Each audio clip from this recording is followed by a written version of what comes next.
Ya, assalamualaikum warahmatullahi wabarakatuh. Perkenalkan, saya Muhammad Irfan Al-Ghifari, dengan NIM 2311586 dari kelas IF03. Saya dari kelompok 4 atau Papadapon. Jadi di sini saya akan memaparkan produk yang kami buat, yaitu sebuah layanan platform e-commerce yang kami beri nama Jok ID. Oke, langsung saja. Profil perusahaan yang kami buat, kami beri nama Jok ID. Kami bergerak di bidang usaha teknologi, khususnya ada di bidang e-commerce. Kemudian produk atau jasa yang kami buat yaitu sebuah wadah ataupun layanan platform e-commerce, tempat untuk jual beli furnitur dan pernak-pernik kayu. Nah, e-commerce yang kami buat ini berbeda dengan e-commerce pada umumnya. Kami berfokus pada e-commerce hanya menjual produk-produk yang berbahan kayu, seperti itu. Dan ini adalah logo dari perusahaan Jok ID ini. Nah, selanjutnya di latar belakang ini, jadi awalnya kami bergerak karena adanya suatu permasalahan yang ada di masyarakat, permasalahan faktual, yaitu terkait masyarakat tuh sulit untuk mencari produk-produk yang produk-produk interior yang berbahan kayu. Karena apa? Karena ketika masyarakat mencari melalui e-commerce, dia akan disuguhi dengan berbagai macam produk dan membingungkan. Contohnya, misal kita mencari sebuah meja. Jadi orang itu tidak hanya ditampilkan sebuah meja yang berbahan kayu, tetapi juga produk-produk meja yang berbahan besi, plastik dan sebagainya, sehingga akan kesulitan dalam menyaring produk-produk yang ingin ia beli, seperti itu. Nah, oleh karena itu kami melihat peluang dengan adanya eh, tren desain interior minimalis yang semakin meningkat. Jadi masyarakat sekarang ini sudah mulai tertarik dengan interior-interior yang minimalis atau biasanya terbuat dari kayu, seperti itu. Nah, oleh karena itu kami menciptakan sebuah ide bisnis, yaitu membangun atau membuat sebuah platform berdesain antarmuka bersih atau UI UX yang minimalis, dan 100% kami berfokus pada produk-produk yang berbahan kayu, seperti itu. Nah, kami juga mempunyai visi, misi, dan core value. Yang pertama, visinya yaitu menjadi platform e-commerce furnitur kayu spesialis terdepan yang menghubungkan pengrajin dengan pasar secara transparan dan mudah. Nah, dalam mencapai visi tersebut, kami juga memiliki visi, yaitu membangun wadah jual beli yang simpel, transparan, dan memberdayakan ekosistem pengrajin daerah. Simpel di sini maksudnya UI UX yang kami berikan itu nyaman bagi pengguna, tidak terlalu kompleks sehingga pengguna tidak merasa overwhelming. Nah, selanjutnya transparan. Transparan yang dimaksud adalah adanya keterbukaan antara pendapatan yang dihasilkan oleh pedagang yang ada di e-commerce kami dan juga eh, layanan biaya layanan yang mereka bayarkan kepada kami, seperti itu. Kemudian memberdayakan ekosistem pengrajin daerah, dan kami juga memberdayakan pengrajin daerah, seperti itu. Nah, core value-nya juga ada tiga. Ada spesialisasi, yaitu kami terfokus pada produk-produk berbahan kayu yang berkualitas dan juga pastinya bersertifikat. Kemudian core value yang kedua ada estetika, maksudnya adalah UX UI UX tampilan dari produk kami itu, layanan e-commerce itu sangat nyaman bagi pengguna dan estetik, seperti itu. Selanjutnya core value yang terakhir ada pemberdayaan, maksudnya adalah dengan adanya platform ini harapan kami bisa memberdayakan perajin-perajin lokal untuk bisa lebih mudah dalam memasarkan produk-produk yang mereka buat, seperti itu. Kemudian dalam mencapai strategi-strategi tersebut kami juga mempunyai analisis. Pertama itu ada analisis pestel. Di segi politik kami sangat diuntungkan karena dengan adanya dukungan pemerintah terhadap digitalisasi UMKM. Nah, sekarang ini pemerintah sudah mulai menerapkan UMKM itu mulai memasuki era digital, sehingga pemerintah juga menerapkan kebijakan-kebijakan fiskal yang berfungsi untuk mendukung adanya digitalisasi UMKM ini. Nah, kemudian yang kedua dari segi ekonomik, pertumbuhan kelas menengah meningkat, daya beli furnitur. Nah, dari masyarakat kelas menengah ini mulai mulai suka untuk membeli furnitur-furnitur yang terutama dari yang berbahan dari kayu. Selanjutnya dari segi sosial, adanya tren sustainable living dan interior minimalis meningkat. Tren-tren masyarakat yang mulai merancang atau menyusun desain rumahnya, interior rumahnya itu dengan gaya minimalis. Itu mulai meningkat. Kemudian segi selanjutnya dari segi teknologikal. Nah, di era sekarang ini, era teknologi ini pastinya sangat mudah bagi kami karena hampir semua masyarakat yang ada di Indonesia ini sudah eh, menggunakan smartphone, sehingga platform kami ini lebih mudah diterima oleh masyarakat secara luas. Kami juga menyediakan payment gateway yang beragam sehingga masyarakat bisa secara bebas memilih mau melakukan pembayaran dengan metode apa, seperti itu. Kemudian segi environmental, kami berpreferensi pada produk kayu alami bersertifikasi legal. Dan yang terakhir dari segi legal yaitu kami menjamin adanya perlindungan data pengguna dan juga regulasi pajak dari e-commerce, seperti itu. Oke, selanjutnya analisis 5 force. Di sini ada 5 poin dan poin yang sangat tinggi yaitu poin persaingan, karena kami memahami bahwa adanya produk-produk e-commerce yang lain seperti Tokopedia, Shopee dan sebagainya itu sesuatu yang sangat membuat kita tuh membuat platform Jok ID ini harus bersaing dengan mereka. Kemudian dari segi pelanggan substitusi juga tergolong tinggi, dan untuk pendatang baru serta memasok masuk dalam kategori sedang, seperti itu. Selanjutnya ada analisis. Di internal tim kami memiliki kapabilitas UI UX design yang sangat kuat. Namun untuk infrastrukturnya masih rentan. Karena apa? Karena seperti yang dijelaskan pada poin kedua, pendanaan awal terbatas, yang mengakibatkan infrastruktur kami di tahap awal itu masih kurang kuat, seperti itu. Kemudian adanya proses kurasi produk manual dan mengandalkan pemasaran komunitas organik.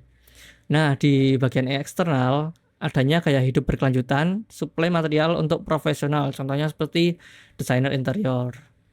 Kemudian juga ada harga kayu bersertifikat legal yang mulai bisa dikatakan mahal, seperti itu.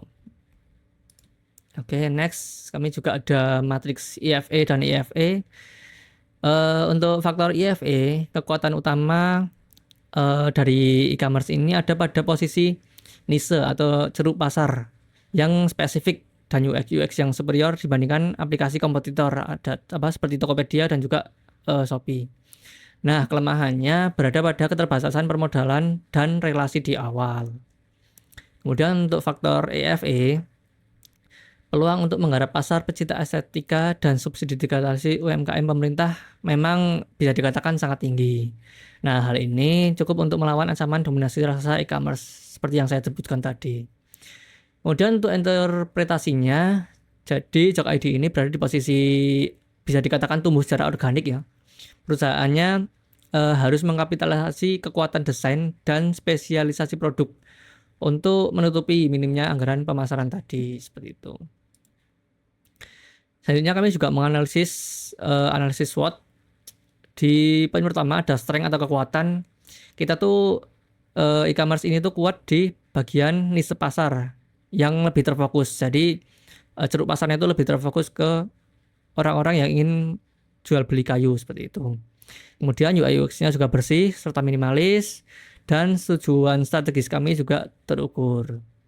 Selanjutnya kelemahannya ya seperti yang sudah dikatakan tadi, modal awal dari kami sangat terbatas, kemudian jaringan pemasok belum luas, dan infrastruktur IT tahap awal juga masih rentan.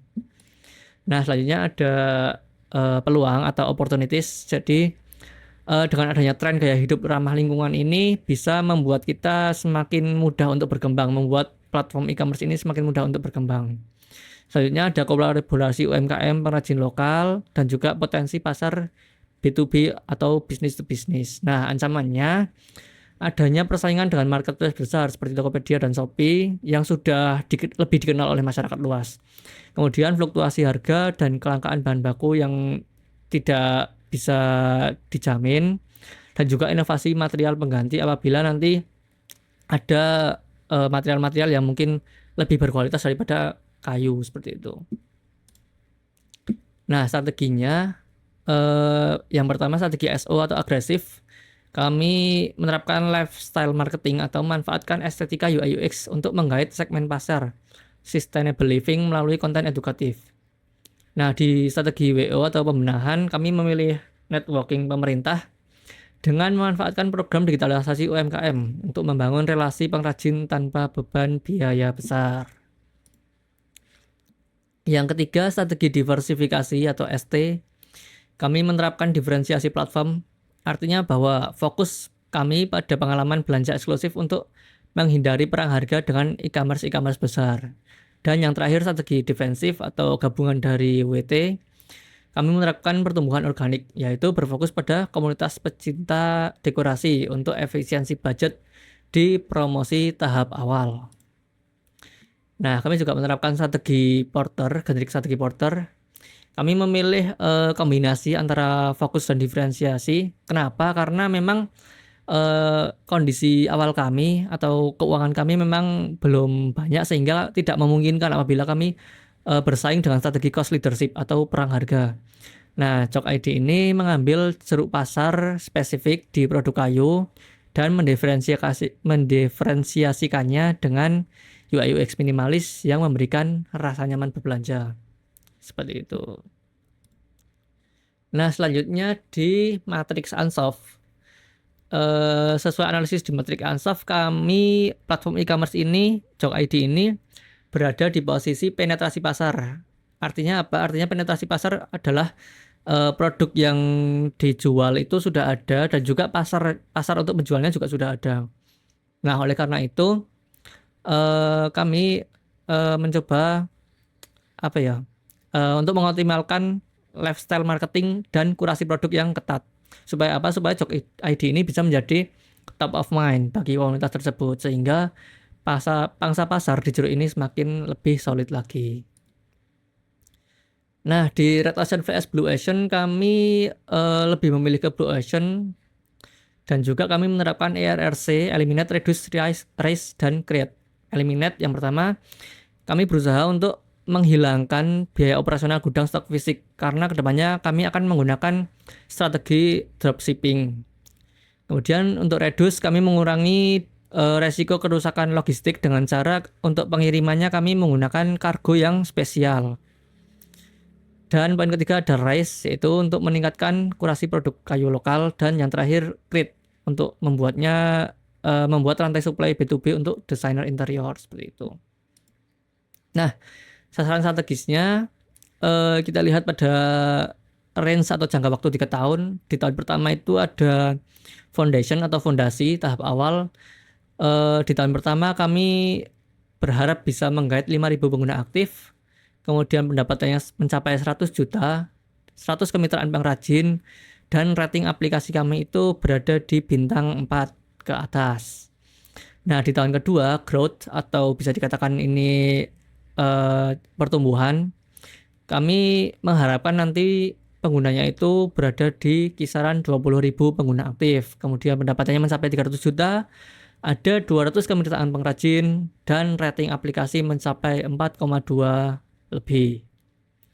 Dan yang terakhir di tahun ketiga kami berfokus pada scaling atau ekspansi dan harapan kami kedepannya bisa mencapai 100.000 lebih pengguna aktif, pendapatan mencapai 2 miliar lebih, kemitraan pengrajin mencapai 500 lebih, dan rating aplikasi mencapai bintang 4,5 lebih. Seperti itu. Selanjutnya ada key performance indicator. Di sini ada beberapa poin. Poin strategi yang pertama ada akuisisi mitra. Nah, indikatornya yaitu adanya 50 pengrajin lokal aktif yang terdaftar di bulan ke-6. Kemudian strategi kedua, akuisisi pengguna. Indikatornya ada 1.000 pengguna yang mengunduh dan juga mendaftarkannya.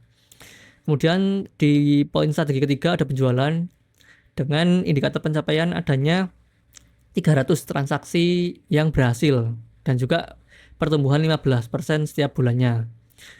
Poin selanjutnya, strategi efisiensi sistem, indikator pencapaiannya uptime server mencapai 99% tanpa gangguan berarti. Dan poin strategi terakhir adanya kepuasan pelanggan. Untuk indikator pencapaiannya yaitu tingkat retur atau kerusakan produk akibat logistik di bawah 2%. Nah, kemudian roadmap untuk implementasi strateginya di sini juga sama, menggunakan range waktu 3 tahun. Di tahun pertama, fondasi, kami berfokus untuk validasi pasar, penguatan branding, dan akuisisi 100 mitra pengrajin pertama. Nah, di tahun kedua ini, tahun pertumbuhan, kami berfokus untuk implementasi sistem pre-order, business to business, dan optimasi rantai pasokan digital.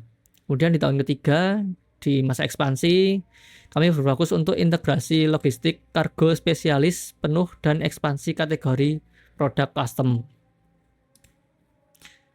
Oke, untuk kesimpulannya, jadi platform e-commerce yang kami buat atau Job ID ini hadir sebagai antitesis dari marketplace massal dengan strategi fokus dan diferensiasi. Kami menargetkan pencinta estetika dan kalangan bisnis to bisnis. Selanjutnya, eksekusi segera rencana pemasaran gaya hidup secara organik, memanfaatkan jejaring institusi pemerintah dan hindari kompetisi subsidi ongkir yang menguras kas. Mempertahankan identitas antarmuka visual yang eksklusif dan bersih. Nah, mungkin cukup sekian pemaparan pemaparan perusahaan e-commerce Jok ID dari saya. Kurang lebihnya saya mohon maaf. Akhiri, wassalamualaikum warahmatullahi wabarakatuh.